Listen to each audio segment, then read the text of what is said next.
The thing that the UK is doing now to try to raise taxes on different tobacco and nicotine products fundamentally is a reasonable approach, because what they're looking at doing is creating a differential level of taxation on combustible tobacco products, the products that are responsible for the vast majority of tobacco-related deaths. Those are the products that people burn and inhale smoke from. And on the other hand, other nicotine-containing products like vaping products that they are looking at taxing at a lower level, but still taxing because those products are understood to be far less hazardous.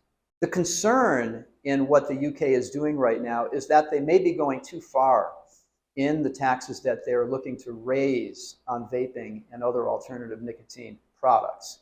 It's good that they'd be differentiated, taxed lower than the harmful smoked products. But if you go too high, you can still be disincentivizing the movement of adults who smoke cigarettes moving over, if it will help them, to far less hazardous alternative nicotine products. But the harm that can be caused is if they don't balance it right, and they ultimately lead more smokers to stay with smoking because they're still perceiving the tax on alternative nicotine products as being too high, then you can have some net loss because you'll have more people smoking and more people dying from the smoke. So it's really critical that if you're going to do this process, you got to do it right.